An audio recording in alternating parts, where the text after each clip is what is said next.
നമുക്ക് വീണ്ടും പ്രാർത്ഥിക്കാം. ഞങ്ങളുടെ പ്രിയപ്പെട്ട കർത്താവേ, ഞങ്ങൾക്ക് ഈ ദേവാലയത്തിൽ ഇന്ന് ഒരുമിച്ച് ചേർന്ന് വരുവാനും നിൻ്റെ സന്നിധിയിൽ ഈ ദേവാലയത്തിൽ വന്നു ചേർന്നും അതുപോലെ ഓൺലൈനിലൂടെയും അങ്ങയുടെ വചനത്തെ ധ്യാനിപ്പാൻ തന്നിരിക്കുന്നതായ ഈ വിലയേറിയ അവസരത്തിനായി സ്തോത്രം. കർത്താവേ, വചനത്തിലെ വിചിന്തനങ്ങൾ ഞങ്ങളുടെ ജീവിതത്തിൻ്റെ രൂപാന്തരത്തിനും അർത്ഥപൂർണമായി നിന്നെ അനുഗമിപ്പാനും അങ്ങയുടെ വെളിച്ചം പിൻപറ്റുവാനും ഞങ്ങളെ ഇടയാക്കണമേ. സകലവും യേശുവിൻ നാമത്തിൽ തന്നെ ആമേൻ. ബഹുമാനപ്പെട്ട ജേക്കബ് ജോൺസൺ അച്ഛൻ, ബഹുമാനപ്പെട്ട എബി അച്ഛൻ, ഇവിടെ വന്നു ചേർന്നിരിക്കുന്ന കർത്താവിൽ പ്രിയപ്പെട്ട മാതാപിതാക്കന്മാരെ, സഹോദരങ്ങളെ, അതോടൊപ്പം തന്നെ ഓൺലൈനിലൂടെ ഈ ബൈബിൾ സ്റ്റഡിയിൽ പങ്കെടുക്കുന്ന ഏവരുമേ, ക്രിസ്തുയേശുവിൻ്റെ സ്നേഹവന്ദനം ഈ സമയത്ത് ഏവർക്കും നേർന്നുകൊള്ളുന്നു. കഴിഞ്ഞ ഒരു ആഴ്ചയായി ദൈവവചനം ഈ ദേവാലയത്തിൽ വന്നും ഓൺലൈനിലൂടെയും നാം പങ്കുചേരുകയായിരുന്നുവല്ലോ. അതിൽ പങ്കുചേരുവാനായിട്ട് എനിക്കും ലഭിച്ചതായ ഈ വിലയേറിയ അവസരത്തെ ഓർത്ത് ദൈവത്തിന് നന്ദി കരയറ്റുന്നു, സ്തോത്രം കരയറ്റുന്നു. ഇങ്ങനെ അവസരമൊരുക്കി തന്ന ഏവരോടും, അഭിമന്യ തിരുമേനിയോടും ബഹുമാനപ്പെട്ട വൈദികരോടും ശുശ്രൂഷകരോടും സംഘാടകരോടും എല്ലാവരോടുമുള്ള നന്ദിയും കടപ്പാടും ഈ സമയത്ത് അറിയിച്ചു കൊള്ളുന്നു. ഞാൻ ആദ്യമേ സൂചിപ്പിച്ചതുപോലെ ഈ ബേക്കർ ഗ്രൗണ്ടുമായിട്ട് വളരെയധികം ഒരു വൈകാരിക ബന്ധം എനിക്കും കുടുംബത്തിനും ഉണ്ട്. നമ്മുടെ കേരളത്തിൻ്റെയും രാജ്യത്തിൻ്റെയും നവീകരണത്തിനും സഭകളുടെ, സമുദായങ്ങളുടെ, സമൂഹങ്ങളുടെ നവോത്ഥാനത്തിനുമൊക്കെ ഈ ഇടം, ഈ ബേക്കർ കുന്ന് ഒരു വലിയ സഹായമായി, സ്രോതസ്സായി ഭവിച്ചിട്ടുണ്ട്. ഇവിടെ വിതയ്ക്കപ്പെടുന്ന ഓരോ ദൈവവചനവും ഈ സമൂഹത്തിൽ വലിയ രൂപാന്തരം ചെലുത്തുവാൻ തക്കവണ്ണം മുഖാന്തരമാകട്ടെ എന്ന് പ്രാർത്ഥിക്കുകയും ആശംസിക്കുകയും ചെയ്യുക. സമർപ്പണ വർഷമായിട്ടാകുന്നുവല്ലോ മഹാ ഇടവക ഈ വർഷം കൊണ്ടാടുന്നത്. അതിൻ്റെ അവസാനത്തെ കണ്ണിയായി ബൈബിൾ സ്റ്റഡിയിലൂടെ ഞാൻ ഇന്ന് പറയുവാനായിട്ട് ആഗ്രഹിക്കുന്നത്,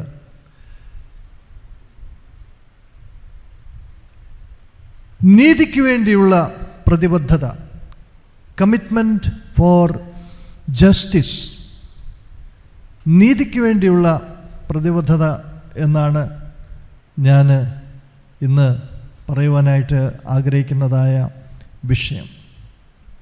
അതിന് അടിസ്ഥാനമായിട്ട് തിരഞ്ഞെടുക്കപ്പെട്ട ഒരു ഭാഗമാണ് മത്തായിയുടെ സുവിശേഷം 25-ാം അധ്യായം 31 മുതൽ 46 വരെയുള്ള വാക്യങ്ങൾ. ഇന്നലെ ഞാൻ സൂചിപ്പിച്ചതുപോലെ ഒരു സോഷ്യൽ ഹെർമന്യൂട്ടിക്സിൽ നിന്നുകൊണ്ട് ചില കാര്യങ്ങൾ പങ്കുവയ്ക്കുവാനാണ് ഞാൻ ആഗ്രഹിക്കുന്നത്. നമ്മുടെ ക്രിസ്തീയ ജീവിതം അർത്ഥപൂർണമായി തീരുവാൻ, നമ്മുടെ ക്രിസ്തീയ ജീവിതം വളരെ ഒത്തൻറ്റിക്കായി തീരുവാൻ, അതിനൊരു സാമൂഹിക മാനമുണ്ടാകണം. ആ സാമൂഹിക മാനം ദൈവവചനത്തിലൂടെയാണ് നാം കൈവരിക്കുന്നത്. അത് പ്രവൃത്തി തലങ്ങളിലൂടെയാണ് ഈ സമൂഹത്തിൽ ഫലമുള്ളതായി തീരുന്നത്. ഇന്ന് നാം വായിച്ചു കേട്ടതായിട്ടുള്ള വേദഭാഗത്തിന് ഒരു വലിയ പ്രത്യേകതയുണ്ട്. കർത്താവായ യേശു ക്രിസ്തുവിൻ്റെ പഠിപ്പീരിൻ്റെ അവസാന ഭാഗമാണ്. കർത്താവായ യേശു ക്രിസ്തു മത്തായിയുടെ സുവിശേഷം നമ്മൾ വായിക്കുമ്പോൾ 5 പ്രസംഗങ്ങളാണ് ചെയ്യുന്നത്. 5 പ്രസംഗങ്ങളിലുള്ള അവസാനത്തെ പ്രസംഗമാണ്. അവസാനത്തെ പ്രസംഗത്തിൻ്റെ കൺക്ലൂഷൻ, അതിൻ്റെ അവസാനം എന്ന രീതിയിൽ, അതിൻ്റെ ഉപക്രമം എന്ന രീതിയിൽ കർത്താവ് പറയുന്നതായിട്ടുള്ള ഒരു ഉപമയാണ് എന്ന് നമുക്ക് പറയുവാനായിട്ട് പറ്റുകയില്ല. ഒരു ന്യായവിധിയുടെ ദൃശ്യം എന്ന് നമുക്കതിന് പറയുവാനായിട്ട് സാധിക്കുകയുള്ളൂ. അതായത് ലോകം ഇനിയും കാണുവാനിരിക്കുന്നതായിട്ടുള്ള ഒരു മഹാസംഭവം ആ സംഭവം എന്ന് പറയുന്നത് നമ്മുടെ കർത്താവിൻ്റെ വീണ്ടും വരവും കർത്താവിൻ്റെ അന്ത്യന്യായവിധിയുമാണ്. എന്നാൽ അതല്ല നമ്മുടെ ഒരു മോട്ടിവേഷൻ, അതല്ല നമ്മുടെ ഒരു പ്രേരണ. നമ്മുടെ പ്രേരണ മറ്റു പലതുമാണ്. അത് കഴിഞ്ഞാണ് ഇത് പ്രേരണയായിട്ട് ഭവിക്കുന്നത്. ഇതിനു മുൻപുള്ള ഭാഗങ്ങൾ നമ്മൾ വായിക്കുമ്പോൾ കർത്താവ് പരീശന്മാരോടും ശാസ്ത്രിമാരോടും അവർ സംഭാഷണത്തിൽ ഏർപ്പെടുകയും അവരുമായിട്ട് വലിയ തർക്കങ്ങൾ നടത്തുകയും ഒക്കെ ചെയ്യുന്നു. അതിനുശേഷം കർത്താവ് യുഗാന്ത്യ സംഭവങ്ങൾ പരാമർശിച്ചുകൊണ്ടുള്ള ഒരു പ്രസംഗം അവിടെ നടത്തുകയാണ്. ആ പ്രസംഗത്തിൻ്റെ കൺക്ലൂഷനായിട്ട് ആദ്യം ഒരു ഉപമ പറയുന്നുണ്ട്, ദാസൻ്റെ ഉപമ പറയുന്നുണ്ട്, പിന്നെ താലന്തുകളുടെ ഉപമ പറയുന്നുണ്ട്, 10 കന്യകമാരുടെ ഉപമ പറയുന്നുണ്ട്. അതിൻ്റെ എല്ലാത്തിൻ്റെയും ഉപക്രമമായിട്ട്, എല്ലാത്തിൻ്റെയും ഒരു കൺക്ലൂഷനായിട്ട് കർത്താവ് പറയുന്നതായിട്ടുള്ള ഒരു കാര്യമാണ്. ഒരു ന്യായവിധിയുടെ ദൃശ്യമാണ്, ഒരു ജഡ്ജ്മെൻറ്റ് സീനാണ്. വെളിപ്പാട് സാഹിത്യങ്ങളിലൊക്കെ ഈ ജഡ്ജ്മെൻറ്റ് സീൻസ്, ന്യായവിധി ദൃശ്യങ്ങൾ സർവ്വസാധാരണമാണ്. അത് വളരെ സ്വാഭാവികമായിട്ട് എഴുതപ്പെടുന്നതായിട്ടുള്ളൊരു കാര്യമാണ്. ഈ ന്യായവിധിയുടെ ദർശനങ്ങൾ വായനക്കാരെ ഭയപ്പെടുത്തുവാനായിട്ടല്ല, അവരെ ഭ്രമിപ്പിക്കുവാനായിട്ടല്ല. അതിൽ ചില കാര്യങ്ങൾ ഉദ്ദേശിച്ചാണ്, ചില ഉദ്ദേശത്തോടു കൂടിയാണ് ഈ ന്യായവിധി ദൃശ്യങ്ങൾ വെളിപ്പാട് സാഹിത്യങ്ങളിൽ ഉൾപ്പെടുത്തുന്നത്. ആദ്യമായിട്ട് ചുറ്റുപാടുമുള്ള അടിച്ചമർത്തപ്പെടുന്നതായിട്ടുള്ള സമൂഹത്തെ ധൈര്യപ്പെടുത്തുവാനാണ്. അവർ വളരെ കഷ്ടത അനുഭവിക്കുകയാണ്. ഈ കഷ്ടതയുടെ നടുവിൽ നിങ്ങൾ സഹിഷ്ണുത പാലിക്കുക, ഹാവ് പെർസിവിയറൻസ്, നിങ്ങൾ സഹിഷ്ണുത പാലിക്കുക. ആ കഷ്ടതയുടെ നടുവിൽ അടിച്ചമർത്തപ്പെടുന്ന ബഹുഭൂരിപക്ഷം ജനത്തെ ധൈര്യപ്പെടുത്തുകയാണ്. രണ്ടാമതായിട്ട് നാം കാണുന്നത്, നാം ക്രിസ്തീയ ജീവിതം നയിക്കുമ്പോൾ, വിശ്വസ്തയോടുകൂടെ ക്രിസ്തീയ ജീവിതം നയിക്കുമ്പോൾ പ്രതികൂലങ്ങളുണ്ടാകും, പ്രതികൂല സാഹചര്യങ്ങളുണ്ടാകും. ഈ പ്രതികൂല സാഹചര്യങ്ങളുടെ മധ്യത്തിൽ വിശ്വാസം ത്യജിക്കരുത്. നിങ്ങൾ വിശ്വസ്തയോടുകൂടെ നിൽക്കണം. Be faithful to God in difficult circumstances.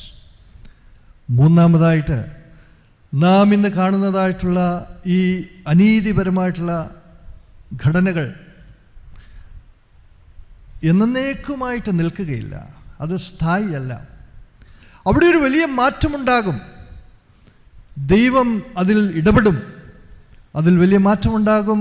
There will be a reversal, ഒരു മാറ്റമുണ്ടാകും എന്നുള്ളതായിട്ടുള്ള ഉറപ്പാണ് ഈ ന്യായവിധി ദൃശ്യങ്ങളിലൂടെയെല്ലാം പകരുന്നത്. ഇവിടെ നാം കാണുന്നത് സിംഹാസനസ്ഥനായിരിക്കുന്ന കർത്താവിനെയാണ്. ദി എൻത്രോൺഡ് ലോർഡ്, സിംഹാസനസ്ഥനായിരിക്കുന്ന കർത്താവ്. ഈ ന്യായവിധി ദൃശ്യത്തിൽ നമ്മൾ കാണുന്ന ഒരു വലിയ കാര്യം, ഈ ന്യായവിധി ദൃശ്യത്തിൽ എല്ലാം ഉൾക്കൊണ്ടിരിക്കുകയാണ്. ഇവിടെ പറയുന്നതായിട്ടുള്ള കാര്യം,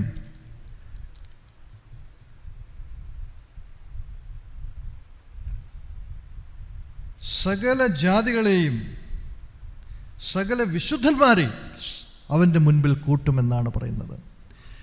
ഈ ന്യായവിധി എന്ന് പറയുന്നത് ഒരു പ്രൈവറ്റ് സംഭവമല്ല, ഒരു സ്വകാര്യ സംഭവമല്ല. വിണ്ണിലുള്ളവരും മണ്ണിലുള്ളവരും എല്ലാം ഒരുപോലെ ഒത്തുചേരുന്ന, both celestial and earthly beings എല്ലാം ഒത്തുചേരുന്നതായിട്ടുള്ള ഒരു ബൃഹത്തായ സംഭവമാണ്, ഒരു മെഗാ ഈവൻ്റാണ്. ഈ ന്യായവിധിയുടെ അടിസ്ഥാനം എന്ന് പറയുന്നത് നീതിയാണ്, ജസ്റ്റിസ്. നീതിയുടെ അടിസ്ഥാനത്തിലാണ് ഈ ന്യായവിധി നടക്കുന്നത്. അതിൻ്റെ പശ്ചാത്തലത്തിലാണ് ക്രിസ്തീയ പ്രതിബദ്ധതയോടുകൂടെ നാം ഈ ലോകത്തിൽ ജീവിക്കേണ്ടത്. ഈ വായിച്ചു കേട്ടതായിട്ടുള്ള ന്യായവിധി ദൃശ്യത്തിൻ്റെ വെളിച്ചത്തിൽ എന്താണ് നമ്മുടെ ക്രിസ്തീയ പ്രതിബദ്ധത, what is our Christian commitment എന്നുള്ളത് ചിന്തിക്കുവാൻ ഞാൻ ആഗ്രഹിക്കുന്നു. ഒന്നാമതായിട്ട്, our commitment is refocusing on ground realities. നമ്മുടെ പ്രതിബദ്ധത എന്ന് പറയുന്നത് അടിസ്ഥാന യാഥാർത്ഥ്യങ്ങളിലേക്ക് വീണ്ടും ശ്രദ്ധ കേന്ദ്രീകരിക്കുക എന്നുള്ളതാണ്. റീഫോക്കസിങ് ഓൺ ഗ്രൗണ്ട് റിയാലിറ്റീസ്. അടിസ്ഥാന കാര്യങ്ങളിലേക്ക് വീണ്ടും ശ്രദ്ധ കേന്ദ്രീകരിക്കുക. ഈ സിംഹാസനസ്ഥനായിട്ടുള്ള രാജാവിൻ്റെ ദൃശ്യം ആദ്യം പറയുന്നത് മാത്രമേ ഉള്ളൂ. പിന്നെ ആ രാജാവിൻ്റെ സിംഹാസനത്തെക്കുറിച്ചൊന്നും പിന്നീട് അധികം കാണുന്നില്ല, നാം വായിക്കുന്നില്ല.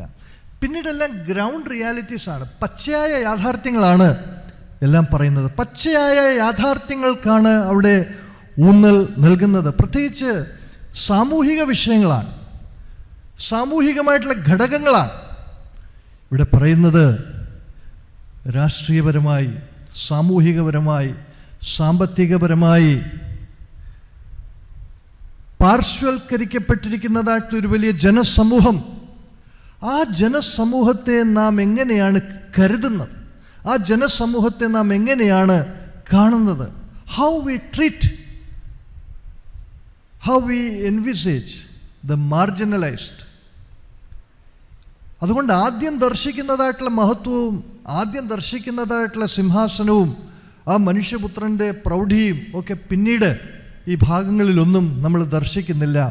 പിന്നീടെല്ലാം ദൈനംദിന ജീവിതത്തിൽ നടക്കുന്നതായിട്ടുള്ള ചില പച്ചയായ യാഥാർത്ഥ്യങ്ങളെക്കുറിച്ചുള്ള പരാമർശങ്ങളാണ്. അതിൽ നിന്നൊരു കാര്യം വ്യക്തമാണ്, ദൈനംദിന ജീവിതത്തിലുള്ളതായ യാഥാർത്ഥ്യങ്ങളിൽ നിന്ന് മുഖം തിരിച്ച് ക്രിസ്തു ശിഷ്യരായി ജീവിക്കുവാൻ നമുക്കൊരിക്കലും സാധിക്കുകയില്ല. ദൈനംദിന ജീവിതത്തിലെ യാഥാർത്ഥ്യങ്ങളിൽ വീണ്ടും നമ്മുടെ ശ്രദ്ധ ചെലുത്തുക, അതിൽ ഇടപെടുക, അതാണ് ക്രിസ്തീയ ശിഷ്യത്വത്തിൻ്റെ ഒരു വലിയ പ്രതിബദ്ധത. പിന്നീട് 33-ാമത്തെ വാക്യത്തിൽ നാം വായിക്കുന്ന ഒരു കാര്യം, ഒരു വലിയ വേർതിരിക്കലിനെ കുറിച്ച് വായിക്കുന്നുണ്ട്. സെപ്പറേഷൻ. ചെമ്മരിയാടുകളെ വലത്തും കോലാടുകളെ ഇടത്തും നിർത്തുന്നതായിട്ടുള്ള ഒരു കാര്യം, ഒരു വേർതിരിക്കൽ. പലപ്പോഴും ഈ വേർതിരിക്കൽ എന്ന് പറയുമ്പോൾ വേർതിരിക്കൽ എപ്പോഴും വിവേചനത്തിന് വേണ്ടിയാണ്, വിവേചനാത്മകമായിട്ട് മറ്റുള്ളവരെ കാണുവാനാണ് ഈ വേർതിരിക്കൽ. പക്ഷേ അങ്ങനെയുള്ളൊരു വിവേചനമല്ല ഇവിടെ പറയുന്നത്. ഇവിടെ പറയുന്നത് ചെമ്മരിയാടുകൾ വലത്തും കോലാടുകൾ ഇടത്തുമെന്ന് പറയുമ്പോൾ കർത്താവായ യേശു ക്രിസ്തു തൻ്റെ ശിഷ്യരോട് പറയുന്നുണ്ട്, ചെറിയ ആട്ടിൻകൂട്ടമേ ഭയപ്പെടേണ്ട. ചെമ്മരിയാടുകൾ വലത്ത് നിർത്തപ്പെടുന്നുവെന്ന് കേൾക്കുമ്പോൾ മത്തായിയുടെ സുവിശേഷത്തിൽ പരാമർശിക്കപ്പെടുന്നതായിട്ടുള്ള ഈ ചെറിയ ആടുകളാകുന്ന ആട്ടിൻകൂട്ടമാകുന്ന ഈ ശിഷ്യർക്കൊരു വലിയ ധൈര്യമാണ്. ഓ, ഞങ്ങൾ കർത്താവിൻ്റെ വലത്ത് ഭാഗത്തുള്ളവരാണല്ലോ. ഇപ്പം ഈ വലത്ത് ഭാഗമെന്ന് പറഞ്ഞാൽ പ്രാചീന ലോകത്തിൽ ബഹുമാനത്തിൻ്റെ, അംഗീകാരത്തിൻ്റെ ഒരു ഇടമായിട്ട് കണ്ടിരുന്നു. എ പ്ലേസ് ഓഫ് ഓണർ, ബഹുമാനത്തിൻ്റെയും അംഗീകാരത്തിൻ്റെയും ഒരിടം. അതുകൊണ്ടാണ് നിഖ്യാ വിശ്വാസത്തിൽ, വിശ്വാസ പ്രമാണത്തിൽ നാം എല്ലാവരും ചൊല്ലുന്നതായിട്ടുള്ള ഒരു കാര്യമാണ്, സ്വർഗത്തിലേക്ക് കരേറി തൻ്റെ പിതാവിൻ്റെ വലത്തുഭാഗത്തിരിക്കുന്നവനും, വലത്തുഭാഗത്തിരിക്കുന്ന കർത്താവ് എന്നാണ് പറയുന്നത്. അതായത് ദൈവികമായിട്ടുള്ള ബഹുമാനവും ദൈവികമായിട്ടുള്ള അംഗീകാരവും. പിന്നെ വലത്തുഭാഗം എന്ന് പറയുമ്പോൾ ഒരു ഭൂരിപക്ഷത്തെ കാണിക്കുന്നതാണ്, ഒരു മെജോറിറ്റി. ലോകത്തിലെ മിക്ക മനുഷ്യരും വലത്ത് കൈ ഉപയോഗിക്കുന്നവരാണ്, റൈറ്റ് ഹാൻഡഡ് പീപ്പിളാണ്. അപ്പം ഈ വലത്തെ വശമെന്ന് പറയുമ്പോൾ ഈ ദൈവത്തിൻ്റെ വലത്ത് ഭാഗത്തുള്ളവരൊരു ബഹുഭൂരിപക്ഷമാണ്.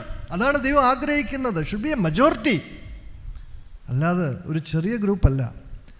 ദൈവത്തിൻ്റെ വലത്ത് ഭാഗത്ത് ദൈവത്തിൻ്റെ ബഹുമാനവും അംഗീകാരവും ലഭിക്കേണ്ടിയവർ ഒരു വലിയ ഭൂരിപക്ഷമായിരിക്കണം എന്നുള്ളതായൊരു ദർശനം അതിനകത്തുണ്ട്. വലത്തുഭാഗം എന്ന് പറയുമ്പോൾ അനുഗ്രഹത്തിൻ്റെ ഒരു അടയാളം കൂടെയാണ്. വലതുകരം അനുഗ്രഹത്തിൻ്റെ കരമായിട്ട് പ്രാചീന ലോകം കണ്ടിരുന്നു. പിന്നീട് വലത്തുവശമെന്ന് പറയുമ്പോൾ വിശ്വാസത്തിൻ്റെയും ആശ്രയത്തിൻ്റെയും സംരക്ഷണത്തിൻ്റെയും ഒരിടമാണ്. വലത്ത് ഭാഗത്ത് ഒരാളെ നിർത്തുക എന്ന് പറഞ്ഞാൽ ആ ആളിലുള്ള വിശ്വാസമാണ്. ആ വലത്തുഭാഗത്ത് നിൽക്കുന്ന ആളിൻ്റെ തൊട്ടിപ്പുറത്തുള്ള ആളിലുള്ള വിശ്വാസം കൂടിയാണ്, ആശ്രയം കൂടിയാണ്. ഒരു ശത്രുവിനെ പിടിച്ചൊരിക്കലും വലത്തുഭാഗത്ത് നിർത്തത്തില്ല. വലത്തുഭാഗത്ത് നിർത്തിയാലുള്ള പ്രശ്നം എന്താണ്? ഈ ശത്രു, നമ്മൾ വലത്തെ കയ്യന്മാരാണെങ്കിൽ നമ്മുടെ വലത്ത് കൈ അദ്ദേഹത്തിൻ്റെ ഇടത്ത് കൈ കൊണ്ട് പിടിച്ച് അദ്ദേഹത്തിൻ്റെ വലത്ത് കൈ കൊണ്ട് നമ്മളെ ഉപദ്രവിക്കുവാനായിട്ട് സാധിക്കും. അതുകൊണ്ട് ശത്രുക്കളെ ആരും ഒരു നാളും വലത്ത് ഭാഗത്ത് നിർത്തത്തില്ല. വലത്ത് ഭാഗത്ത് നിർത്തുന്നത് നമുക്ക് ഏറ്റവും വിശ്വാസമുള്ള ആളിനെ മാത്രമേ ഉള്ളൂ.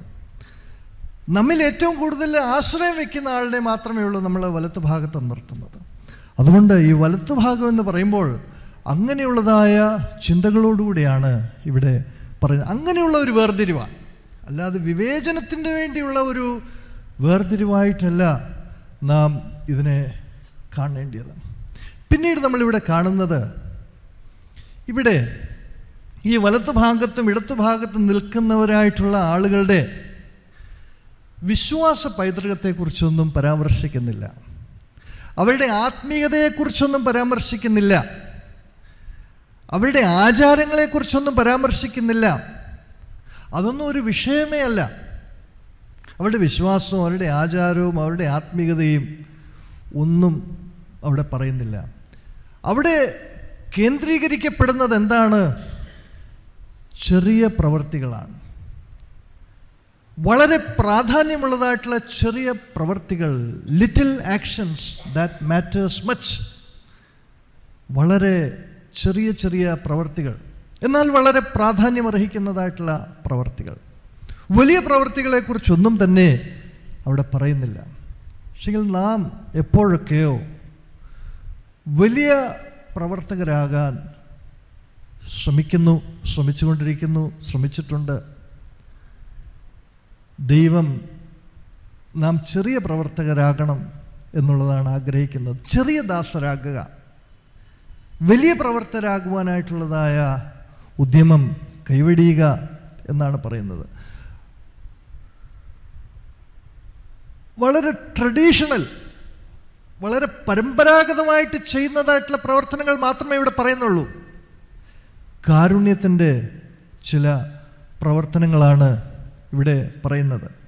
ഇവിടെ പറയുന്നതായിട്ടുള്ള കാര്യം നമ്മൾ നോക്കുമ്പോൾ ഇവിടെ പറയുന്നു, എനിക്ക് വിശന്നു, നിങ്ങൾ ഭക്ഷിപ്പാൻ തന്നു, ദാഹിച്ചു, നിങ്ങൾ കുടിപ്പാൻ തന്നു, ഞാൻ അതിഥിയായിരുന്നു, നിങ്ങൾ എന്നെ ചേർത്ത് കൊണ്ടു, നഗ്നനായിരുന്നു, നിങ്ങൾ എന്നെ ഉടുപ്പിച്ചു, രോഗിയായിരുന്നു, നിങ്ങൾ എന്നെ കാണുവാൻ വന്നു, തടവിലായിരുന്നു, നിങ്ങൾ എൻ്റെ അടുക്കൽ വന്നു. 3 തരത്തിൽ നമ്മൾ ഇതിനെ വേർതിരിക്കുവാനായിട്ട് സാധിക്കും. ആദ്യം ഇവിടെ പറയുന്നത് ഭക്ഷണവും വെള്ളവുമാണ്. വിശന്നു, ഭക്ഷിപ്പാൻ കൊടുത്തു, ദാഹിച്ചു, കുടിപ്പാൻ കൊടുത്തു. അതായത് ഫീഡിങ്ങിനെ കുറിച്ചാണ്, ഫീഡിങ്, പോഷിപ്പിക്കുന്നതിനെ കുറിച്ചാണ് ഇവിടെ പറയുന്നത്. രണ്ടാമത് പറയുന്നതായിട്ടുള്ള കാര്യം, ഞാൻ അതിഥിയായിരുന്നു, നിങ്ങൾ എന്നെ ചേർത്ത് കൊണ്ടു, നഗ്നനായിരുന്നു, നിങ്ങൾ എന്നെ ഉടുപ്പിച്ചു. രണ്ടാമത് പറയുന്നത് അഭയം നൽകുകയാണ്. ഞാൻ അതിഥിയായിരുന്നു, നിങ്ങൾ എന്നെ ചേർത്ത് കൊണ്ടു, ഞാൻ നഗ്നനായിരുന്നു, നിങ്ങൾ എന്നെ ഉടുപ്പിച്ചു. അഭയം, മറ്റുള്ളവർക്ക് അഭയം കൊടുക്കുന്ന ഷെൽട്ടറിങ് ആണ് അവിടെ പറയുന്നത്. മൂന്നാമതായിട്ട് പറയുന്നത്, ഞാൻ രോഗിയായിരുന്നു, നിങ്ങൾ എന്നെ കാണുവാൻ വന്നു, ഞാൻ തടവിലായിരുന്നു, നിങ്ങൾ എൻ്റെ അടുക്കൽ വന്നു. സന്ദർശനത്തെക്കുറിച്ചാണ് പറയുന്നത്, വിസിറ്റേഷൻ. ക്രിസ്തീയ സഭയുടെ, ക്രിസ്തീയ വിശ്വാസിയുടെ ശുശ്രൂഷകൾ ഈ 3 തരത്തിൽ നമുക്ക് തിരിക്കുവാനായിട്ട് സാധിക്കും. ഒരു ഫീഡിങ് മിനിസ്ട്രി, ഒരു ഷെൽട്ടറിങ് മിനിസ്ട്രി, ഒരു വിസിറ്റേഷൻ മിനിസ്ട്രി. ഇന്ന് സഭാ ശുശ്രൂഷകരും സഭാവിശ്വാസികളുമൊക്കെ ചെയ്യുന്നതായിട്ടുള്ള സാധാരണ ശുശ്രൂഷകളാണ്. എന്നാൽ അതിൽ പലപ്പോഴും ചില മന്ദീഭാവം ഉണ്ടായിട്ടുണ്ട് എന്നുള്ളത് നമുക്ക് പറയാതിരിക്കാനായിട്ട് സാധിക്കുകയില്ല. അങ്ങനെ ചെറിയ ചെറിയ കാര്യങ്ങളാണ് ഇവിടെ ഈ കർത്താവ് പറയുന്നത്. എന്നാൽ അതിനെ നമ്മൾ കുറച്ചുകൂടെ വിശാലമായിട്ട് ചിന്തിക്കേണ്ടതായിട്ടുണ്ട്. വിശന്നവർക്ക് ഭക്ഷണം കൊടുക്കുക എന്ന് പറയുമ്പോൾ അത് കുറച്ചുകൂടെ വിശാലമായിട്ട് ചിന്തിക്കേണ്ടതായിട്ടുണ്ട്. ഇന്ന് ഭക്ഷണം വളരെ ഒരു ധൂർത്തായിട്ട്, ഭക്ഷണമെന്ന് പറയുന്നത് ഒരു വലിയ അധികാരത്തിൻ്റെ ചിഹ്നമായിട്ട് എല്ലാം ഉപയോഗപ്പെടുന്നതായിട്ടുള്ള ഒരു കാലമാണ്. ഒരു ആഡംബരമായിട്ട്, ഒരു പവറായിട്ട് എല്ലാം നമ്മൾ ഈ ഭക്ഷണത്തെ കാണാറുണ്ട്. അതിൻ്റെയൊക്കെ നടുവിൽ ഈ ഭക്ഷണം ദുർവിനിയോഗം ചെയ്യപ്പെടാറുണ്ട്, മിസ്മാനേജ്മെൻ്റ് ഉണ്ട്. വിശന്നിരിക്കുന്നവർക്ക് ഭക്ഷണം കൊടുക്കണമെന്ന് പറയുമ്പോൾ അതിൽ നിന്ന് ഒരു കാര്യം മനസ്സിലാക്കുന്നത്, അതൊരു ചെറുത്തുനിൽപ്പാണ്. ഈ ഭക്ഷണത്തെ ആഡംബരമായിട്ട്, ഭക്ഷണത്തെ ഒരു അധികാരമായിട്ട്, ഭക്ഷണത്തെ ദുർവിനിയോഗം ചെയ്യുന്ന ഒരു സമ്പ്രദായത്തിനെതിരായിട്ടുള്ള ഒരു ചെറുത്തുനിൽപ്പാണ് ഈ വിശക്കുന്നവർക്ക് ഭക്ഷണം കൊടുക്കണം എന്ന് പറയുന്നത്. അതോടൊപ്പം തന്നെ എത്ര കിട്ടിയാലും മതിയാകാത്തതായിട്ടുള്ള, എത്ര സമ്പത്തുണ്ടെങ്കിലും മതിയാകാത്തതായിട്ടുള്ള സമ്പന്നരായിട്ടുള്ള ചില ആളുകളും നമ്മുടെ മധ്യത്തിലുണ്ട്. അവരോടുള്ളതായ ഒരു ചെറുത്തുനിൽപ്പും കൂടിയാണ് വിശന്നിരിക്കുന്നവർക്ക് ഭക്ഷണം നൽകണം എന്നുള്ളതായ കർത്താവിൻ്റെ ആഹ്വാനം. പിന്നീട് പറയുന്നത്, ദാഹിച്ചിരിക്കുന്നവർക്ക് വെള്ളം കൊടുക്കണമെന്ന് പറയുന്നുണ്ട്. വെള്ളമെന്ന് പറയുന്നത് ജീവൻ്റെ അടിസ്ഥാനമാണ്. വെള്ളമില്ലാതെ ജീവൻ ഈ ലോകത്തിൽ സാധ്യമല്ല. ഏറ്റവും വലിയ കണ്ടുപിടുത്തം എന്ന് പറയുന്നത് ഇന്നുള്ള AI ഒന്നുമല്ല. ഏറ്റവും വലിയ കണ്ടുപിടുത്തം ഈ ജീവൻ്റെ എല്ലാം അടിസ്ഥാനം ജലമാണ് എന്നുള്ളതാണ്. ഈ ജലമില്ലാതെ ജീവൻ സാധ്യമല്ല. ഈ ജീവൻ എന്ന് പറയുന്നത് ദൈവത്തിൻ്റെ ദാനമാണ്. Life will be shattered. ഈ ജീവൻ നമ്മൾ സംരക്ഷിച്ചില്ലെങ്കിൽ ജീവൻ നഷ്ടപ്പെട്ടു പോകും. നമുക്ക് ദൈവം തന്നിരിക്കുന്ന ഈ അമൂല്യ ജീവൻ അത് പരിപാലിക്കുകയും അതിനെ സംരക്ഷിക്കുകയും ചെയ്യേണ്ടത്, അതിനെ വളർത്തുകയും ചെയ്യേണ്ടത് വളരെ ആവശ്യമായിട്ടുള്ളൊരു ഘടകമാണ്. എന്നാൽ ഇന്ന് പലപ്പോഴും അത് സാധിക്കുന്നില്ല. നമ്മുടെ നാട്ടിൽ തന്നെ എത്രയോ കുഞ്ഞുങ്ങൾ മാൽ ന്യൂട്രീഷൻ, പോഷകാഹാരക്കുറവ് മൂലം പ്രയാസം അനുഭവിക്കുന്നു. എത്രയോ സ്ത്രീകൾ ദാരിദ്ര്യം മൂലം, അസമത്വം മൂലം, ധനികരും ദരിദ്രരും തമ്മിലുള്ളതായ ആ വിടവ് മൂലം പ്രയാസവും ദാരിദ്ര്യവും കഷ്ടതയും ഒക്കെ അനുഭവിക്കുന്നു. അതിനെയൊക്കെ നടുവിൽ കർത്താവ് പറയുന്നതായിട്ടുള്ള ഈ വലിയ ആഹ്വാനം അത് വളരെ പ്രധാനപ്പെട്ടതാണ്. പിന്നീട് നമ്മൾ വായിക്കുന്ന ഒരു കാര്യം, ഞാൻ അതിഥിയായിരുന്നു, നിങ്ങൾ എന്നെ ചേർത്ത് കൊണ്ടു. അതിഥി എന്നുള്ളത് ഗസ്റ്റ് എന്നുള്ള അർത്ഥത്തിലല്ല പറയുന്നത്, സ്ട്രേഞ്ചർ, അപരിചിതർ. ഇന്ന് പലപ്പോഴും അപരിചിതരോടുള്ള ഒരു വലിയ വിദ്വേഷം നമ്മുടെ മനസ്സിലുണ്ട്. അതിന് സാമൂഹിക ശാസ്ത്രജ്ഞന്മാർ പറയുന്നത് സെനോഫോബിയ എന്നാണ്. അപരിചിതരെ നമ്മൾ ഒരിക്കലും നമ്മുടെ ഇടയിലേക്ക് ചേർത്ത് പിടിക്കത്തില്ല, നമ്മുടെ ഇടയിലേക്ക് നമ്മൾ സ്വീകരിക്കത്തില്ല. അവരെ അകറ്റി നിർത്തുവാനാണ് നാം ശ്രമിക്കുന്നത്. പക്ഷെങ്കിൽ ഇവിടെ പറയുന്നത് അപരിചിതരെ സ്വീകരിക്കുക. ഞാൻ അതിഥിയായിരുന്നു, നിങ്ങൾ എന്നെ സ്വീകരിച്ചു, നിങ്ങൾ എന്നെ കൈക്കൊണ്ടു. അപരിചിതരോടുള്ളതായ വിദ്വേഷം മാറ്റി. ഇന്ന് ലോകമെല്ലാം അപരിചിതരുടെ ലോകമാണ്. ഇപ്പം നമ്മുടെ നാട്ടിൽ തന്നെ എത്രയോ മൈഗ്രൻ്റ് ലേബേഴ്സ് ഉണ്ട്. അവരോടുള്ള നമ്മുടെ മനോഭാവവും നമ്മുടെ സമീപനവും എങ്ങനെയാണ്? നമ്മുടെ തലമുറകൾ തന്നെ വേറൊരു രാജ്യത്തിലേക്ക് മൈഗ്രേറ്റ് ചെയ്യുമ്പോൾ അവരവിടെ അപരിചിതരാണ്, അവരവിടെ സ്ട്രേഞ്ചേഴ്സാണ്. അവരോടുള്ള മനോഭാവം എങ്ങനെയാണ്? അത് നാം വളരെ ശ്രദ്ധിക്കേണ്ടതായിട്ടുള്ള ഒരു കാര്യമാണ്. പിന്നീട് അവിടെ പറയുന്നതായിട്ടുള്ളൊരു കാര്യം, ഞാൻ നഗ്നനായിരുന്നു, നിങ്ങൾ എന്നെ ഉടുപ്പിച്ചു, നിങ്ങൾ എനിക്ക് വസ്ത്രം തന്നു. വിവേചനമില്ലാത്തതായിട്ടൊരു സ്നേഹമാണ് ഈ വസ്ത്രം നൽകുക എന്ന് പറയുന്നത്. വിവേചനമില്ലാത്തതായിട്ടുള്ള ഒരു സ്നേഹം. വസ്ത്രം ധരിപ്പിക്കുക എന്ന് പറയുമ്പോൾ ഒരു വ്യക്തിയുടെ അഭിമാനം സംരക്ഷിക്കുക എന്നുള്ളതാണ്. ഇന്ന് വ്യക്തികൾ അവരുടെ അഭിമാനത്തെ നാം ഒരിക്കലും കണക്കാക്കുന്നില്ല.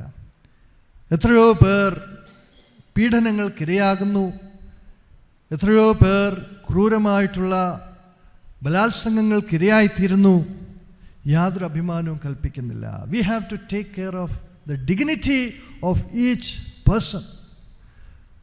ഞാൻ നഗ്നനായിരുന്നു, എനിക്ക് വസ്ത്രം തന്നു എന്ന് പറയുമ്പോൾ നമ്മുടെ അഭിമാനത്തെ സംരക്ഷിക്കേണ്ടിയ, അവരുടെ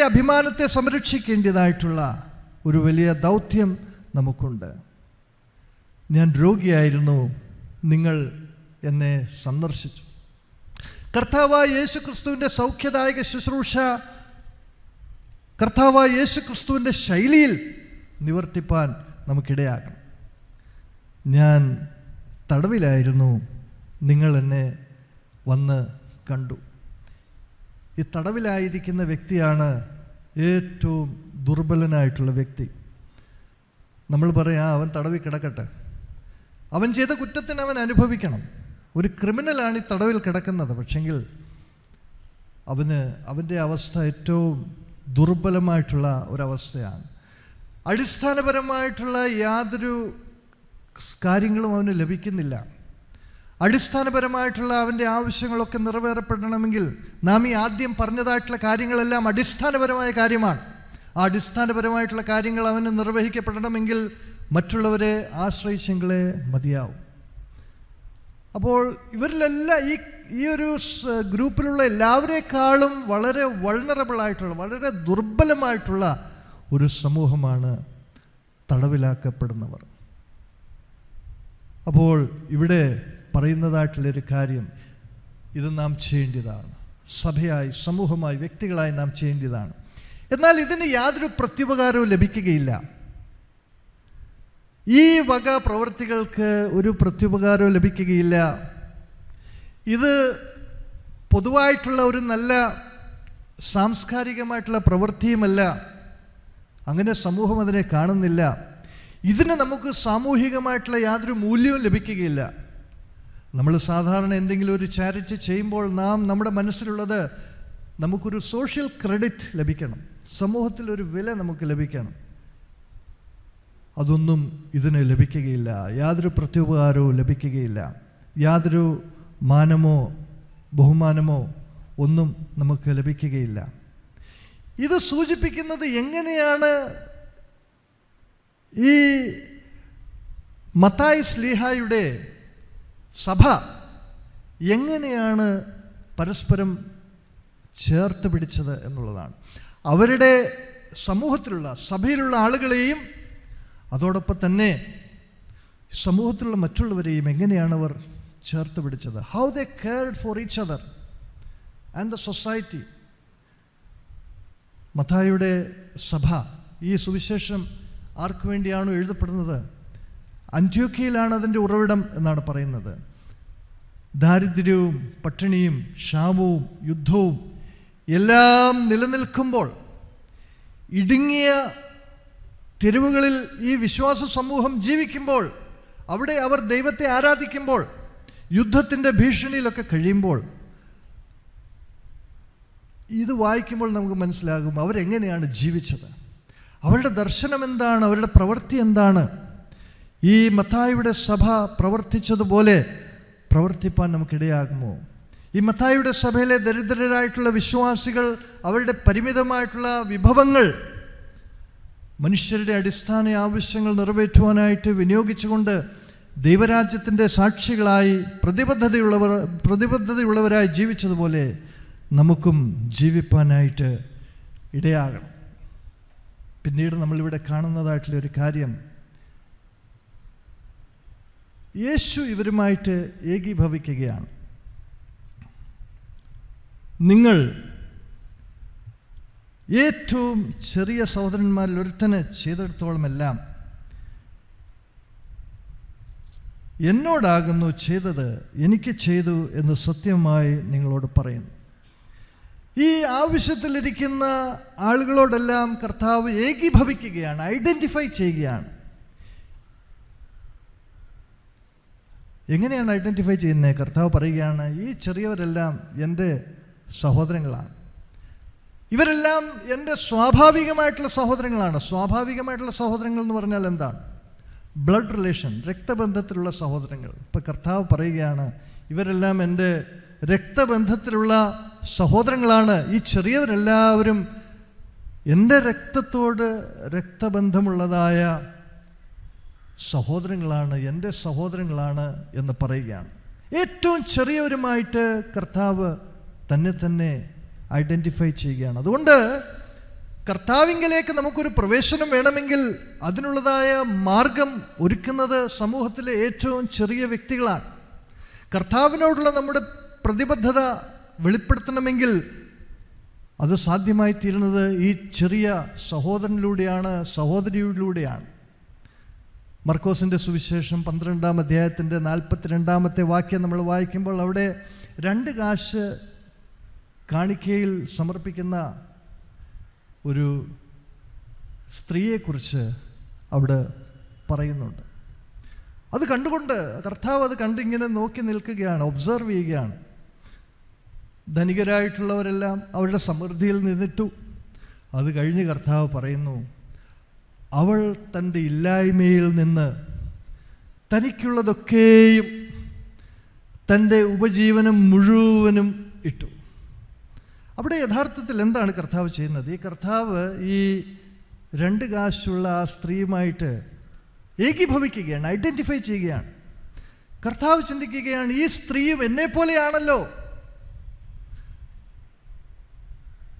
എന്നെ തന്നെ ഞാൻ പൂർണ്ണമായി ലോകത്തിൻ്റെ വീണ്ടെടുപ്പിന് നൽകിയതുപോലെ ഈ സ്ത്രീ അവൾക്കുള്ളതെല്ലാം, അവളുടെ ആ ദാരിദ്ര്യത്തിൽ നിന്ന് അവൾക്കുള്ളതെല്ലാം അവൾ സമർപ്പിച്ചിരിക്കുകയാണ്. കർത്താവിനെ തന്നെ അവിടെ ചെറുതാക്കുകയാണ്, ആ ചെറിയവരോട് ഐഡൻറ്റിഫൈ ചെയ്യുകയാണ്. അതുകൊണ്ട് നമ്മുടെ ശ്രദ്ധ വീണ്ടും യാഥാർത്ഥ്യങ്ങളിലേക്ക് തിരിക്കണം. അത് ക്രിസ്തുവിനോടുള്ള നമ്മുടെ പ്രതിബദ്ധതയാണ് പ്രതിഫലിപ്പിക്കുന്നത്, കമ്മിറ്റ്മെൻറ്റിനെയാണ് പ്രതിഫലിപ്പിക്കുന്നത്. ഇന്ന് നാം ജീവിക്കുന്നത് ഒരു ട്രാൻസ് ഹ്യൂമൻ സൊസൈറ്റിയിലേക്ക് പരിണമിക്കുന്ന ഒരു സൊസൈറ്റിയിലാണ്. ഹ്യൂമനോയിഡ്സിനെ കുറിച്ച് ചിന്തിക്കുന്ന ഒരു സമൂഹത്തിലാണ് നാം ജീവിക്കുന്നത്, ട്രാൻസ് ഹ്യൂമൻസ്. സോൾട്ടൻ ഇസ്റ്റ്വാൻ എന്ന് പറയുന്നതായിട്ടുള്ളൊരു വ്യക്തി ഈ കഴിഞ്ഞ അമേരിക്കൻ പ്രസിഡന്റ് തെരഞ്ഞെടുപ്പിൽ അദ്ദേഹം ഒരു സ്ഥാനാർത്ഥിയായിരുന്നു. അദ്ദേഹം ഒരു ട്രാൻസ് ഹ്യൂമനാണ്. അപ്പം അദ്ദേഹം ഈ അമേരിക്കയിലുള്ള തിരഞ്ഞെടുപ്പിന് വേണ്ടി അദ്ദേഹം പ്രചരണത്തിന് ഇറങ്ങിയത് എങ്ങനെയാണെന്ന് ചോദിച്ചാൽ ഒരു വലിയ വണ്ടി ഓടിച്ചുകൊണ്ടാണ്. ആ വണ്ടിയുടെ ഷേപ്പ് എന്ന് പറയുന്നത് ശവപ്പെട്ടിയുടെ ഷേപ്പാണ്. ശവപ്പെട്ടിയുടെ ഷേപ്പുള്ള ഒരു വണ്ടി ഓടിച്ചുകൊണ്ടാണ് അദ്ദേഹം അമേരിക്കയിലെല്ലാം സഞ്ചരിച്ച് ഈ പ്രചരണം നടത്തിയത്. അപ്പോൾ അദ്ദേഹത്തിൻ്റെ ഒരു വലിയ ഊന്നലെന്ന് പറയുന്നത്, ഞാൻ പ്രസിഡൻ്റായാൽ മരണത്തെ ഇല്ലാതെയാക്കും, മരണം ഉണ്ടാകുകയില്ല എന്നുള്ളതാണ് അദ്ദേഹത്തിൻ്റെ ഒരു വലിയ മുദ്രാവാക്യം. അതാ ട്രാൻസ് ഹ്യൂമൻ സൊസൈറ്റി. അതിൻ്റെ നടുവിൽ കർത്താവ് നമ്മോട് പറയുകയാണ്, ഏറ്റവും ചെറിയവരോട് നാം ഏകീഭവിക്കണം. ലോകത്തിലെ ഇന്നുള്ള ഏറ്റവും ശക്തമായൊരു ഭരണാധികാരിയോട് സ്നേഹം മാത്രം കൈമുതലുള്ള ഒരു സ്ത്രീ വളരെ ധൈര്യത്തോടെ, ചങ്കൂറ്റത്തോടുകൂടെ ചില അപ്രിയ സത്യങ്ങൾ വെട്ടിത്തുറന്ന് പറഞ്ഞത് നമുക്കെല്ലാവർക്കും അറിയാം. പേരൊന്നും ഞാൻ പറയുന്നില്ല. അദ്ദേഹത്തോട് പറഞ്ഞു, ഏറ്റവും ചെറിയവരെ കൂടെ ജീവിക്കാനായിട്ട് അനുവദിക്കണം എന്ന് വളരെ ധൈര്യത്തോട് ലോകത്തിലെ ഇന്നത്തെ ശക്തനായിട്ടുള്ള ഭരണാധികാരിയോട് പറഞ്ഞു. അത് സാധ്യമായി തീരുന്നത് നമ്മുടെ പ്രതിബദ്ധതയിലൂടെ മാത്രമേ അങ്ങനെ പറയുവാനും അങ്ങനെ പ്രവർത്തിക്കുവാനും സാധിക്കുകയുള്ളൂ. So let us go back to the ground reality. ആ ഗ്രൗണ്ട് റിയാലിറ്റിയിലേക്ക് നമുക്ക് പോകാം.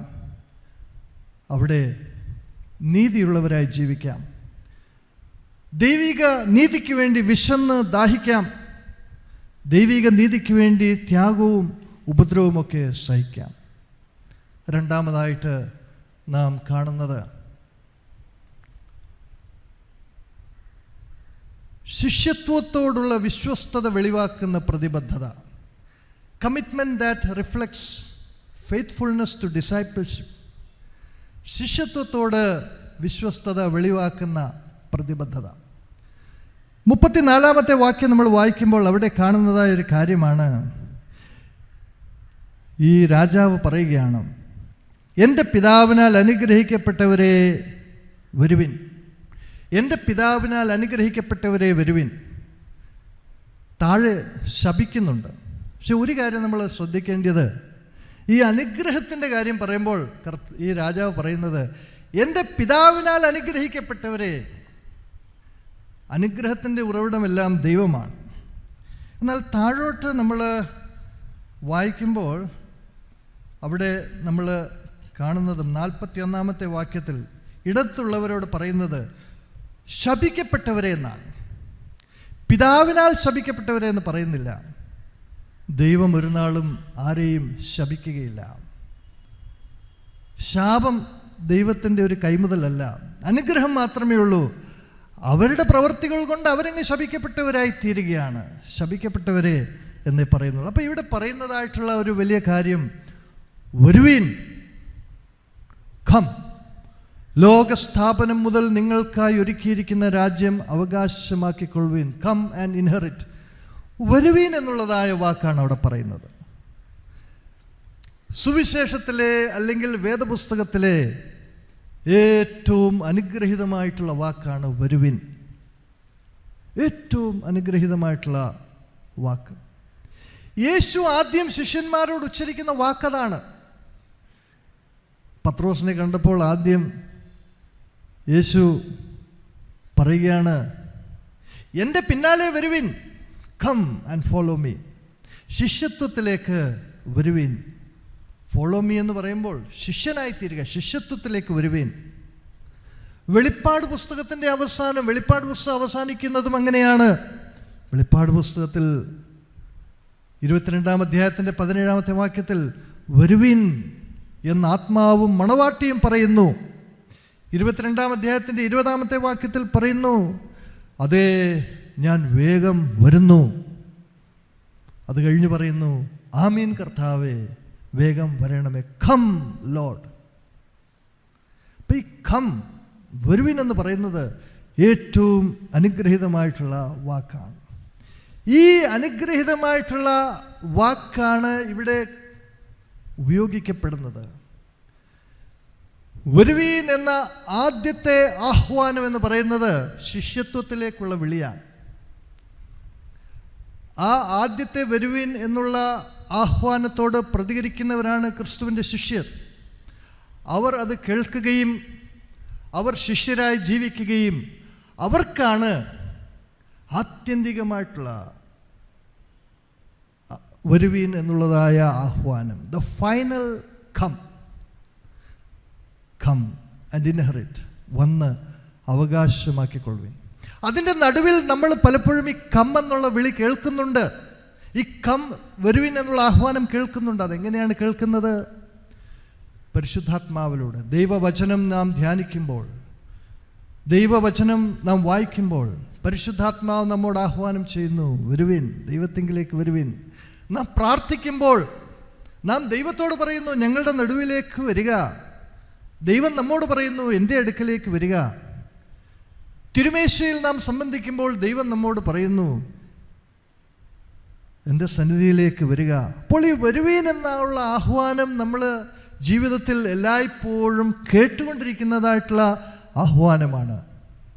എന്നാൽ ഒരു ഫൈനൽ, ഒരു ആത്യന്തികമായിട്ടുള്ള വരുവീൻ എന്നുള്ള ആഹ്വാനമുണ്ട്. ആ ആഹ്വാനം കേൾക്കുവാനായിട്ട് നമുക്കിടയാകണം. അവിടെയാണ് ശിഷ്യത്വത്തിൻ്റെ വിശ്വസ്തത വിളങ്ങുന്നത്. അത് നിത്യജീവനിലേക്കുള്ളതായ വരുവീൻ, വന്ന് രാജ്യം അവകാശമാക്കിക്കൊള്ളുവിൻ, നിത്യജീവനിലേക്കുള്ള ഒരാഹ്വാനമാണ്. നിത്യജീവൻ എന്ന് പറയുന്നത് വരുവാനിരിക്കുന്ന ലോകത്തിൽ അനുഭവിക്കുന്നതല്ല. ഈ നിത്യജീവൻ എന്ന് പറയുന്നത് ദൈവത്തിൻ്റെ ജീവൻ, ദൈവിക ജീവൻ നാം ഈ ലോകത്തിൽ തന്നെ അനുഭവിക്കുന്നതാണ്, ലോകത്തിൽ തന്നെ പങ്കുവയ്ക്കുന്നതാണ്. അതിനൊരു നിത്യമായിട്ടുള്ള മാനമുണ്ട്. എന്നാൽ അതിവിടെ ആരംഭിച്ചിരിക്കുകയാണ്. ഈ നിത്യജീവൻ ഇപ്പോൾ നാം ഈ ലോകത്തിൽ പങ്കുവയ്ക്കുന്നവരായി തീരണം. അതെങ്ങനെയാണ് പങ്കുവയ്ക്കുന്നത്? ദാരിദ്ര്യത്തിലും ആവശ്യത്തിലും അവശതയിലും ഇരിക്കുന്ന ചെറിയവരുടെ ഇടയിൽ ദൈവത്തിൻ്റെ ജീവൻ പങ്കുവയ്ക്കുമ്പോഴാണ്. ചൂഷണം ചെയ്യുന്ന മാനുഷിക ബന്ധങ്ങളെയൊക്കെ അവസാനിപ്പിക്കുമ്പോഴാണ്. നമുക്ക് ദൈവം തന്നിരിക്കുന്നതായിട്ടുള്ള വിഭവങ്ങൾ അനുഗ്രഹപ്രദമായിട്ടുള്ള വിധത്തിൽ അപ്പോഴാണ് നാം നീതിയുള്ളവരായി തീരുന്നത്. അപ്പോഴാണ് ശിഷ്യത്വത്തിൻ്റെ വിശ്വസ്തത ആഘോഷിക്കുന്നവരായി തീരുന്നത്. അപ്പോൾ ക്രിസ്തീയ ശിഷ്യത്വത്തോടുള്ള വിശ്വസ്തതയുടെ ഒരു മാനമാണ് ഈ പ്രതിബദ്ധത. നാം പലപ്പോഴും നമുക്ക് ആദ്യം ലഭിക്കുന്ന വരുവീൻ എന്നുള്ള ആഹ്വാനം അത് നാം വളരെ സന്തോഷത്തോടു കൂടെ സ്വീകരിക്കും. പിന്നീട് ഇടയ്ക്കുള്ള ആഹ്വാനങ്ങളൊക്കെ നാം പലപ്പോഴും തള്ളിക്കളയാറുണ്ട്.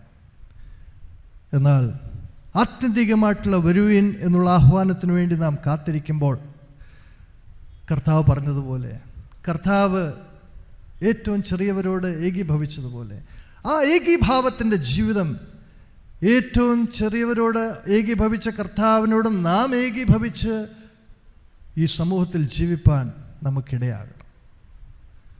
മൂന്നാമതായിട്ട് പറയുവാനായിട്ടുള്ളതായ ഒരു കാര്യം കൂടെ പറയുവാൻ ഞാൻ ആഗ്രഹിക്കുന്നു.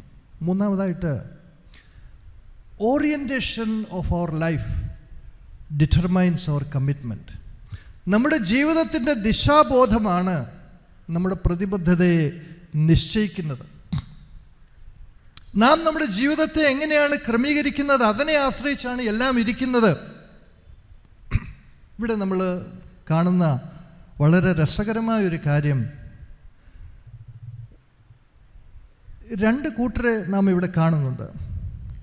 ഈ രണ്ട് കൂട്ടരും ഒരു കാര്യത്തിൽ ഒരുപോലെ പരാജയപ്പെട്ടു പോയി. ഏത് കാര്യത്തിലാണ് ഒരുപോലെ പരാജയപ്പെട്ടു പോയത്? ഈ രണ്ട് കൂട്ടർക്കും ചുറ്റുപാടുകളിൽ ക്രിസ്തുവിനെ കണ്ടെത്തുവാൻ സാധിച്ചില്ല. ഞങ്ങളെപ്പോൾ ചെയ്തു? ഞങ്ങളൊന്നും അറിഞ്ഞില്ലല്ലോ. ചുറ്റുപാടുകളിലൊന്നും അവർക്ക് ക്രിസ്തുവിനെ കണ്ടെത്തുവാൻ സാധിച്ചില്ല. ചുറ്റുപാടുമുള്ള ജീവിതങ്ങളിലൊന്നും ക്രിസ്തുവിനെ കാണുവാൻ അവർക്ക് സാധിച്ചില്ല. എങ്ങനെ നാം ചുറ്റുപാടുകളോട് പ്രതികരിക്കുന്നു, അതാണ് വളരെ പ്രധാനം. ചുറ്റുപാടുകളിൽ ക്രിസ്തുവിനെ കാണുന്നുണ്ടോ ഇല്ലയോ എന്നുള്ളതല്ല വിഷയം. ചുറ്റുപാടുകളിൽ ചിലപ്പോൾ നാം മറ്റുള്ളവരിൽ ക്രിസ്തുവിനെ കണ്ടേക്കാം, ചിലപ്പോൾ കണ്ടില്ലായിരിക്കാം. പക്ഷെങ്കിൽ ഈ ചുറ്റുപാടുകളോട് നാം എങ്ങനെ പ്രതികരിക്കുന്നു, ആ പ്രതികരിക്കുന്നതാണ് നമ്മുടെ ഓറിയൻറ്റേഷൻ, ആ പ്രതികരിക്കുന്നതാണ് നമ്മുടെ ദിശ. ഇവിടെ നാം കാണുന്നത് വലതു ഭാഗത്തുള്ളവർ, അവർ ചുറ്റുപാടുകളിൽ കർത്താവിനെ ഒന്നും ദർശിച്ചില്ലെങ്കിലും ഈ ചുറ്റുപാടുകളോട് നന്നായിട്ട് പ്രതികരിച്ചു, ക്രിയാത്മകമായിട്ട് പ്രതികരിച്ചു. അവർ ആവശ്യങ്ങളിൽ വളരെ അനുഗ്രഹകരമായിട്ട് റെസ്പോണ്ട് ചെയ്തു എന്നുള്ളതാണ്. ഓട്ടോമാറ്റിക്കായിട്ടാണ് റെസ്പോണ്ട് ചെയ്യുന്നത്. ആവശ്യമുള്ളവരെ കണ്ട് ഓട്ടോമാറ്റിക്കായിട്ട് റെസ്പോണ്ട് ചെയ്യുകയാണ്. ഒരു വളരെ സ്വയമേവ അവർക്ക് പ്രതികരിക്കുവാൻ കഴിയുന്നു. ഇന്ന് നാം സമൂഹത്തിൽ പ്രതികരണശേഷി നഷ്ടപ്പെട്ടവരായി ജീവിക്കുകയാണ്. അത് കാരണം എന്താണെന്ന് ചോദിച്ചാൽ നമ്മുടെ സ്വാർത്ഥതയാണ്. നമ്മുടെ സ്വാർത്ഥത മൂലം ചുറ്റുപാടുകളിൽ നാം ക്രിസ്തുവിനെ ദർശിക്കുന്നുണ്ടോ ഇല്ലയോ എന്നുള്ളത് അറിയത്തില്ല. പക്ഷെങ്കിൽ ആവശ്യങ്ങളോട്, ഏറ്റവും ചെറിയവരോട് പ്രതികരിക്കാതെ ജീവിക്കുന്നു. ഇവിടെ പറയുന്നത്, നീതിയുള്ളവർ അവർ നീതിയാണ് ചെയ്തത് എന്ന് അവരറിഞ്ഞില്ല. അനീതിയുള്ളവർ നീതി പ്രവർത്തിച്ചില്ല എന്നും അവരറിയുന്നില്ല. ഒരു അറിവില്ലായ്മ. നീതിയെക്കുറിച്ചും അജ്ഞരായിരുന്നു, അനീതിയെക്കുറിച്ചും അജ്ഞരായിരുന്നു. എന്താണ് ചെയ്തത്, എന്താണ് ചെയ്യാതിരുന്നത് എന്നുള്ളതിനെക്കുറിച്ചുള്ള ഒരു അവബോധമില്ലായിരുന്നു. പക്ഷേ അവരെ നയിച്ചതൊരു ഓറിയൻറ്റേഷനാണ്. അവർക്ക് അവരുടെ ഉള്ളിലുള്ളതായ ഒരു ദിശാബോധമാണ്. നമുക്ക് ഈ ദിശാബോധം നൽകുന്നത് ദൈവത്തിൻ്റെ വചനമാണ്. അവർ അനുഗ്രഹിക്കപ്പെട്ടവരാണോ ശപിക്കപ്പെട്ടവരാണോ എന്നുള്ളതായ ചിന്ത പോലും അവർക്ക് ഈ ലോകത്തിൽ ഉണ്ടായിരുന്നില്ല. എന്നാൽ അവർക്കൊരു ദിശാബോധം ഉണ്ടായിരുന്നു. ഈ ദിശാബോധം അവർക്ക് നൽകിയത് എന്താണ്? ഒരു മോട്ടിവേഷനാണ്. ആ മോട്ടിവേഷൻ എന്താണ്? ആ പ്രേരണ എന്താണ്? ദൈവത്തിൻ്റെ കരുണയാണ്. God's Mercy. ദൈവത്തിൻ്റെ കരുണ അവരുടെ ഉള്ളിൽ ഉദിച്ചിട്ടുണ്ട്. ദൈവത്തിൻ്റെ കരുണ ഉദിച്ചിട്ടില്ലാത്തവർ അവർക്ക് പ്രതികരിക്കുവാനായിട്ട് കഴിഞ്ഞില്ല. നീതിമാന്മാരുടെ മോട്ടിവേഷൻ, അവരുടെ പ്രേരണ എന്ന് പറയുന്നത് ദൈവത്തിൻ്റെ കരുണയായിരുന്നു. ആ കരുണയ്ക്കൊത്തതുപോലെ അവർ സമൂഹത്തിൽ ജാഗ്രതയോടുകൂടെ പ്രവർത്തിച്ചു. ഇതിന് തൊട്ട് മുൻപുള്ള ഉപമകളെല്ലാം പറയുന്നത് ജാഗ്രതയെക്കുറിച്ചാണ്. ജാഗ്രതയോടുകൂടെ, അലേർട്ടായിട്ട്, വിജിലൻ്റായിട്ട് അവർ പ്രതികരിച്ചു. അങ്ങനെ പ്രതികരിച്ചതുകൊണ്ട് അവർ ക്രിസ്തുവിനോട്, കർത്താവിനോട് അടുത്ത് ജീവിച്ചു. കർത്താവിൻ്റെ സാന്നിധ്യം ഇന്ന് നമ്മുടെ മധ്യത്തിലുണ്ട്. എന്നാൽ ദർശിപ്പാനായിട്ട് സാധിക്കുകയുള്ളൂ. ഹിസ് മിസ്റ്റീരിയസ് പ്രസൻസ്, അദർശനീയമായിട്ടുള്ളൊരു പ്രസൻസ്, ഒരു സാന്നിധ്യം നാം ഇന്ന് അനുഭവിക്കുന്നുണ്ട്. അത് പലപ്പോഴും നമുക്ക് കാണുവാനോ നിരീക്ഷിക്കുവാനോ കഴിയുന്നില്ല. എന്നാൽ നമ്മുടെ പ്രേരണ ദൈവകാരുണ്യമാണെങ്കിൽ ആ സാന്നിധ്യത്തോട്, കർത്താവിൻ്റെ സാന്നിധ്യത്തോട് നമുക്ക് അടുക്കുവാൻ സാധിക്കും.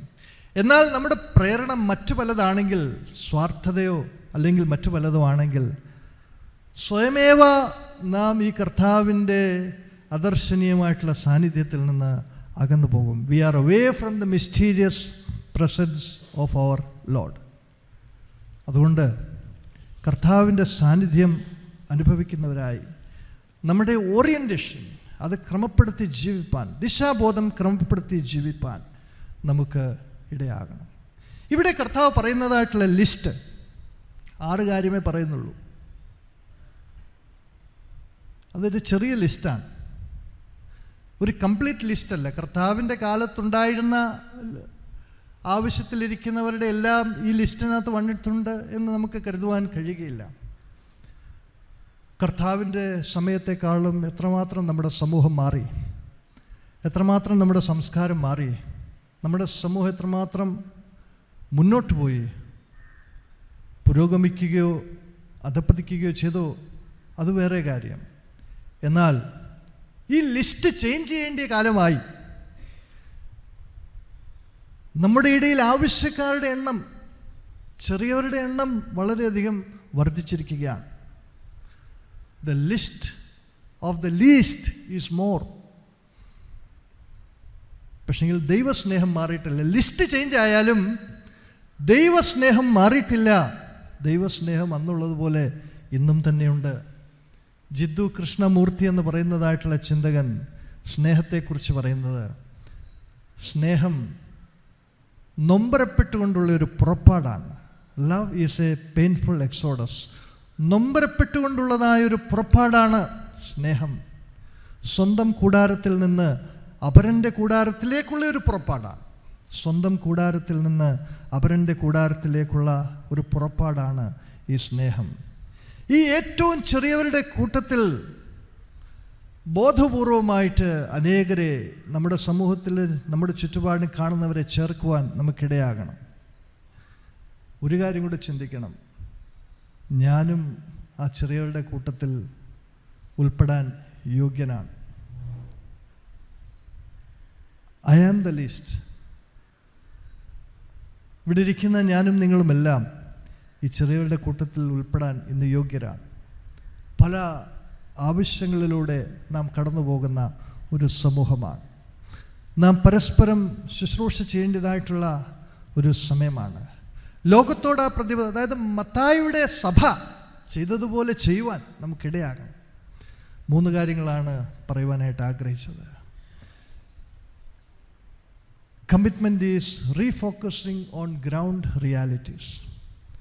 അടിസ്ഥാന യാഥാർത്ഥ്യങ്ങളിലേക്ക് വീണ്ടും ശ്രദ്ധ തിരിക്കുന്നതാണ് പ്രതിബദ്ധത.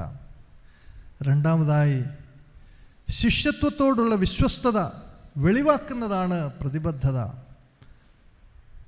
Commitment reflects faithfulness to discipleship. 3ാമതായിട്ട് orientation of our lives determines our commitment. നമ്മുടെ ജീവിതത്തിൻ്റെ ദിശാബോധമാണ് നമ്മുടെ പ്രതിബദ്ധതയെ നിശ്ചയിക്കുന്നത്. തുടർന്നുള്ള നാളുകളിൽ ദൈവത്തിൻ്റെ വചനം നമുക്ക് ബലവും വഴികാട്ടിയുമായി ദിശാബോധം നൽകി കർത്താവിൻ്റെ വരവിനായിട്ട് വീണ്ടും വരുന്ന ക്രിസ്തുവിന് വേണ്ടി കാത്തിരുന്ന് പ്രത്യാശയോടെ ഈ ലോകത്തിൽ ജീവിപ്പാൻ ദൈവം പരിശുദ്ധാത്മാവ് മൂലം നമ്മെ ശക്തീകരിക്കട്ടെ. Thank you so much.